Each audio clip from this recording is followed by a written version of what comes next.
Good morning, students. Yesterday we have studied about rules regarding interrogative sentence और narration. तो narration में assertive sentences आप लोग कर चुके हैं. Rules जो जनरल रूल्स हैं वो वही हैं, आपने देखा, लेकिन assertive sentence और interrogative sentences में कुछ डिफरेंस है. जैसे कि रिपोर्टिंग वर्ब जो चेंज होती है वो डिफरेंट है और कंजंक्शंस जो होते हैं वो डिफरेंट है.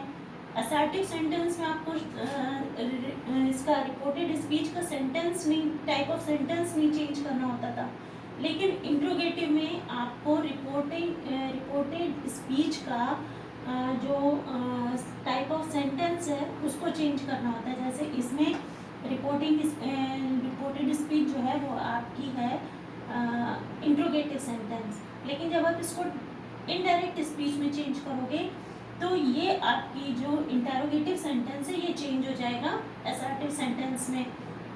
लाइकवाइज अनदर डिफरेंस इज कि वहाँ पे आपको सेंटेंस के एंड का कोई पंक्चुएशन मार्क नहीं चेंज करना पड़ता था, बट इसमें क्योंकि आप इंट्रोगेटिव सेंटेंस है ये, तो इसके एंड में क्वेश्चन मार्क लगता है. जब आप इसको असर्टिव सेंटेंस में चेंज करते हो तो वो इंट्रोगेशन मार्क जो क्वेश्चन मार्क है वो चेंज होके असर्टिव का फुल स्टॉप लग जाता है. ओके, तो ये कुछ जनरल चेंजेस जो इंटरोगेटिव सेंटेंस में ध्यान रखने वाले हैं वो ये हैं. बाकी जनरल रूल्स वही हैं, जैसे टेंस चेंज होने का जो है रूल वो वही है, प्रोनाउन चेंज होने का रूल वही है. जैसे असर्टिव सेंटेंसेस में आप सिंपल प्रेजेंट टेंस को सिंपल पास्ट टेंस में चेंज करते थे, प्रेजेंट कॉन्टिन्यूअस को पास्ट कॉन्टिन्यूअस में, प्रेजेंट परफेक्ट को पास्ट परफेक्ट में.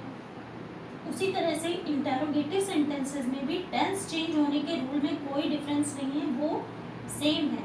और प्रोनाउन चेंज होने का भी रूल में कोई डिफरेंस नहीं है, that is same. It means कि first person pronoun reported speech का वो रिपोर्टिंग वर्ब के सब्जेक्ट के अकॉर्डिंग चेंज होगा, second person pronoun reported speech का वो रिपोर्टिंग वर्ब के ऑब्जेक्ट के अकॉर्डिंग चेंज होगा, और थर्ड पर्सन प्रोनाउन में कोई चेंज नहीं होगा. तो this is the general rule of for interrogative sentences, और ये आपको ऑलरेडी हम नोट डाउन करा चुके हैं. आप उसको अच्छे से पढ़ लीजिएगा, एक बार फिर से रिवीजन कर लीजिएगा. आज हम लोग थोड़ा सा इसके एग्जाम्पल्स देख लेते हैं और हम आपको एक प्रैक्टिकल करके दिखा देते हैं कि किस तरह से ये चेंज होते हैं. तो the lady said to the girl, the lady said to, ये सेड टू इंटरोगेटिव है क्योंकि रिपोर्टेड स्पीच आपका इंटरोगेटिव सेंटेंस है. इट मीन्स कि ये बोल नहीं रही है, बता नहीं रही है, कह नहीं रही है, ये पूछ रही है. तो ये हो जाएगा द लेडी सेड टू की जगह आस्क्ड द गर्ल. जैसे टोल्ड के आगे टू नहीं लगता, वैसे ही आस्क्ड के बाद भी टू नहीं लगेगा. ओके, तो the lady asked the girl up, कि ये जो है आपका फुल स्टॉप और इन्वर्टेड कॉमा, इसको हटा के हम वहाँ पे कंजंक्शन लगाते थे दैट. यहाँ इंटरोगेटिव में जो कंजंक्शन होता है वो होता है इफ या वेदर या क्वेश्चन वर्ड. अगर सेंटेंस आपका क्वेश्चन वर्ड से स्टार्ट हो रहा है तो वो आपका क्वेश्चन वर्ड ही जो है क्वेश्चन वर्ड ही कंजंक्शन का काम करेगा. लेकिन अगर किसी हेल्पिंग वर्ब से स्टार्ट हो रहा है, ऑक्सिलरी वर्ब से, सहायक क्रिया से स्टार्ट हो रहा है, तो आपका कंजंक्शन या तो इफ होगा या वेदर. तो हम यहाँ पे इफ लेते हैं. The lady asked the girl if. अब यू सेकेंड पर्सन प्रोनाउन है तो ये सब्जेक्ट, ये रिपोर्टिंग वर्ब के ऑब्जेक्ट के अकॉर्डिंग चेंज होगा. ऑब्जेक्ट है द गर्ल, तो गर्ल नाउन है, इसको हम थर्ड पर्सन कंसीडर करेंगे प्रोनाउन में. तो if she, okay, if she. अच्छा, एक रूल और हमने आपको कल लिखवाया था कि अगर डू डज का यूज है सेंटेंस में, अगर डू के साथ नॉट लगा है तब तो हम डू को डिड में चेंज करेंगे. अगर डू के साथ नॉट नहीं लगा है, मीन्स सेंटेंस नेगेटिव नहीं है, तो हम इस डू को हटा देंगे और इसकी जगह वर्ब को सेकंड फॉर्म में यूज करेंगे. तो ये हो जाएगा the girl if she lived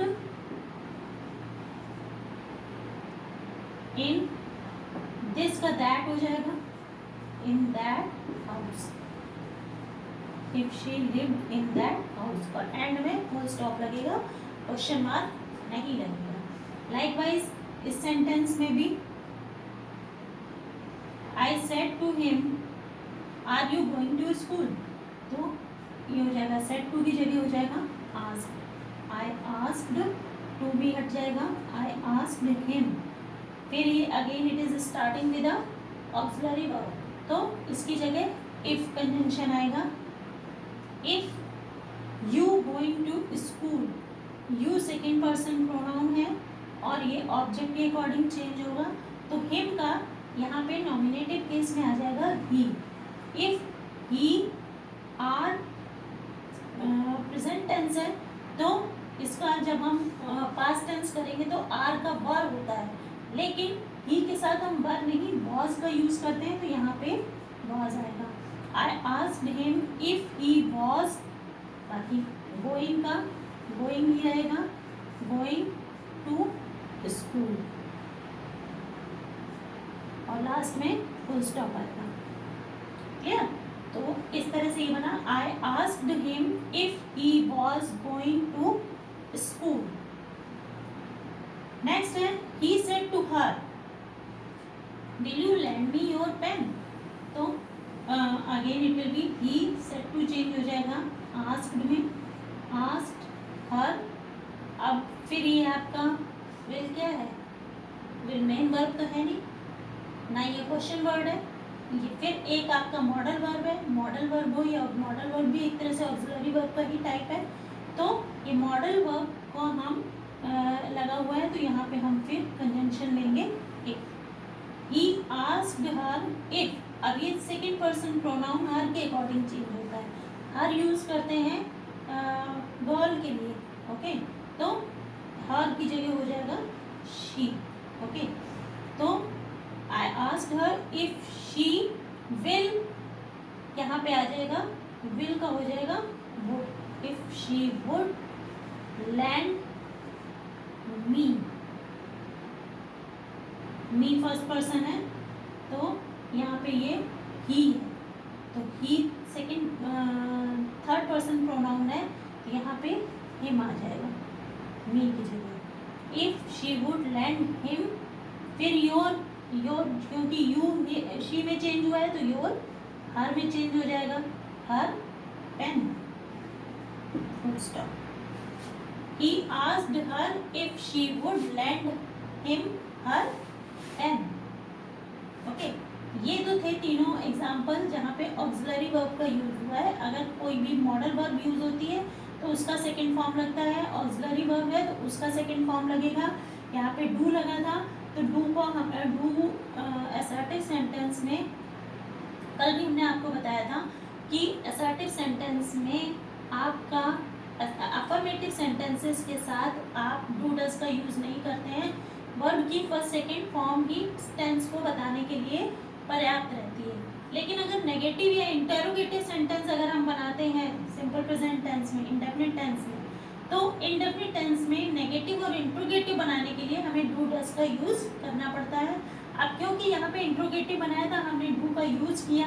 अब असर्टिव सेंटेंस हम उसको बना रहे हैं, असर्टिव अफर्मेटिव बनाना है, तो हमने यहाँ पे डू हटा के वर्ब की second form simple present tense की रखी है. क्लियर? तो इस तरह से ये तीन होंगे. अब देखते हैं ये नेक्स्ट आपका क्वेश्चन वर्ड से जो सेंटेंस स्टार्ट होता है, रिपोर्टेड स्पीच स्टार्ट होती है. इसमें आपका हो गया ये तो वही रहेगा, सेड टू आस्क्ड में ही चेंज होगा, ही आस्क्ड मी. अब वाई है यहाँ पे, ये क्वेश्चन वर्ड है, तो यहाँ पे इसको हटा के जो कन्वेंशन लगेगा वो यही वाई यूज होगा, मी वाई. डिफरेंस क्या होगा यहाँ पे असर्टिव इंट्रोगेटिव से असर्टिव बनाने के लिए क्या आपको चेंज करना पड़ेगा. यहाँ पे बाई के बाद ऑक्सिलरी वर्ब है. क्वेश्चन मार्क इंटेरोगेटिव सेंटेंस का ये निशानी रहती है कि ऑक्सिलरी वर्ब हमेशा सब्जेक्ट से पहले रहती है, जबकि असर्टिव सेंटेंस में ऑक्सिलरी वर्ब सब्जेक्ट के बाद लगती है. ठीक है, तो यहाँ जो हमें चेंज करना है इंट्रोगेटिव से से असर्टिव में चेंज करने के लिए वो ये करना है कि बाय पहले सब्जेक्ट आएगा, यू सेकेंड पर्सन प्रोनाउन है, और ये चेंज होगा ऑब्जेक्ट के अकॉर्डिंग, तो ये मी है तो यू चेंज होएगा आई में, बाय आई के साथ आर का पास्ट फॉर्म होता है वर, लेकिन आई के साथ वॉज का यूज होता है, तो I was, by I was so sad that day, today का दैट डे चेंज होता है, तो टुडे का दैट डे हो गया और एंड में फुल स्टॉप हो गया। क्लियर हो गया आपको? और कुछ नहीं चेंज, बस ये बाय, यही क्वेश्चन वर्ड यहाँ पे कंजंक्शन का काम करेगा। नेक्स्ट, अच्छा एक गलती हो गई, ये दोनों आपके वाई वाले ही आ गए, इसको हम चेंज करते हैं, वेयर वाला या कुछ और सेंटेंस लेते हैं। How many marks did you secure in English, he said to Ramesh, how many marks he secure in English, ये सेंटेंस है, क्वेश्चन मार्क। तो भाई सेट टू आपका चेंज होगा आस्क्ड में, ही आस्क्ड रमेश, आप कॉमा इन्वर्टेड कॉमा जब आप हटाओगे तो यहाँ पे आ जाएगा यही question mark, how many marks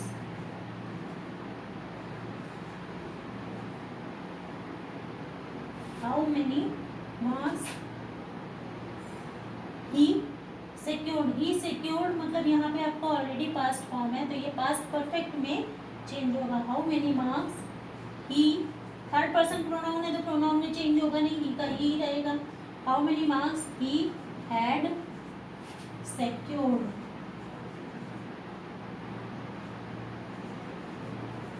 in English, okay full stop.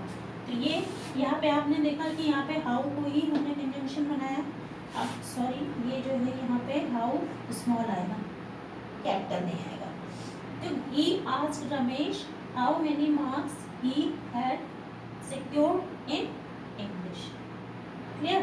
तो अगर ऑक्सिलरी वर्ब है तो कंजंक्शन एक होगा, अगर क्वेश्चन वर्ड है तो कंजंक्शन में आपका यही question word as a conjunction use होगा।